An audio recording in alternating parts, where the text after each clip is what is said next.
இந்த ரிப்போர்ட் பாருங்க.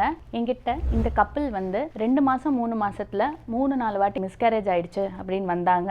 இந்த ஸ்பெஷல் டெஸ்ட் நான் உங்களுக்கு சஜஸ்ட் பண்ணேன். இது பேரு ப்ராடக்ட்ஸ் ஆஃப் கன்செப்ஷன் கேரியோடைப்பிங்.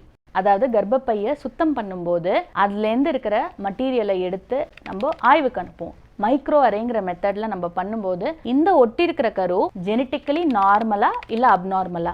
இந்த ரிப்போர்ட் அப்நார்மலா வந்திருக்கு. ஒரு கரு ஜெனட்டிக்கலி அப்நார்மலா இருக்கும்போது ஒன்று ஒட்டாது, அப்படி இல்லைன்னா ஒட்டி மிஸ்கேரேஜ் ஆகிடும், அபார்ஷன் ஆகிடும்.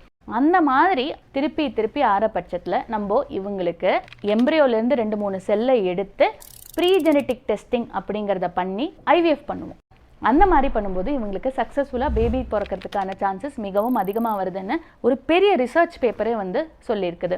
வெறும் ஐவிஎஃப் பண்ணால் இதில் பெரிய யூஸ் கிடையாதுங்க. ஏன்னா நேச்சுரலாகவே நீங்கள் கன்சீவ் ஆறீங்க. ஸோ நீங்கள் ஐவிஎஃப் போகணும் அப்படிங்கிற பட்சத்தில் கட்டாயமாக உங்கள் டாக்டரை இந்த பிஜிடி பண்ண முடியுமா, எனக்கு எம்ப்ரியோ பயாப்சி பண்ணி அது நல்ல கருவா இல்லை ஜெனட்டிக்கலி அப்நார்மல் கருவான்னு பார்த்துட்டு நீங்கள் நல்ல கருவா வைக்கும்போது உங்களோட லைவ் பர்த் ரேட், குழந்தை பிறக்கிறதுக்கான சதவிகிதம் 70% வரைக்கும் இன்க்ரீஸ் ஆகும்.